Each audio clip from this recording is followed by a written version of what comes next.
তৃতীয় টেস্ট বাতিল করা হলেও পরবর্তী পদক্ষেপ ও ভবিষ্যতে বিসিবির পরিকল্পনা জানতে দুপুরের আগে থেকেই সাংবাদিকদের ভিড় বিসিবি সভাপতির বাসায়। তিনি জানালেন, সকালে এই খবর জানার পরপরই দলের ম্যানেজার খেলোয়াড়দের সাথে যোগাযোগ করে জানতে পারেন মাত্র মিনিট 3 জন্য প্রাণে বেঁচে গেছেন দলের খেলোয়াড়রা। আমাদের ওই গ্রুপটা যখন নাকি মসজিদে যাওয়ার জন্য যাচ্ছিল, ঠিক মসজিদের একদম কাছে সামনে যখন চলে এসছে বাসটা, তখন সামনে একটা গাড়ি ছিল।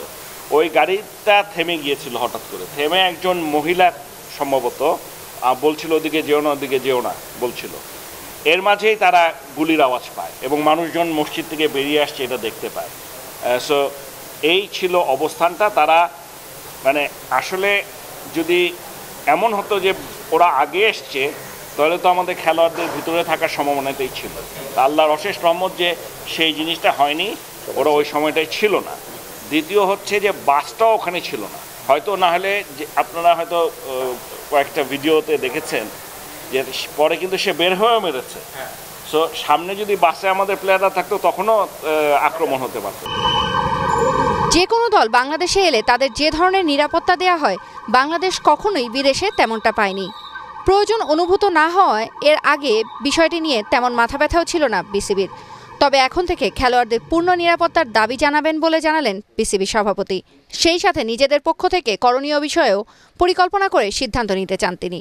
আমাদেরকে সামগ্রিক চিত্রটা সমস্ত কিছু সামনে নিয়ে আমাদেরকে একটা প্ল্যান তৈরি করতে হবে যে this is what we need. আমরা যখন কোনো দেশে খেলতে যাচ্ছি তখন আমাদের কি কি প্রয়োজন, ওদের ওই দেশ থেকে আমাদের কি প্রয়োজন, আমাদের তরফ থেকে কী করা প্রয়োজন।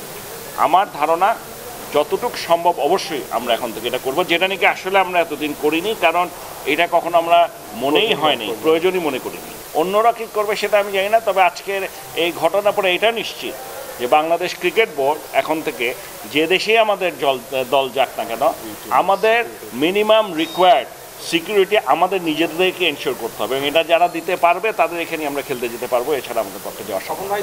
সকালেই পররাষ্ট্র প্রতিমন্ত্রীর সাথে কথা বলে দ্রুততম সময়ে খেলোয়াড়দের দেশে ফিরিয়ে আনারও উদ্যোগ নেওয়া হয়েছে বলে আশ্বস্ত করেন বিসিবি সভাপতি।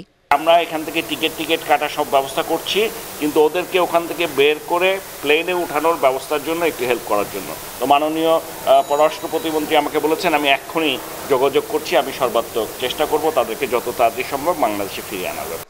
তৌসিয়া ইসলাম, ATN বাংলা, ঢাকা।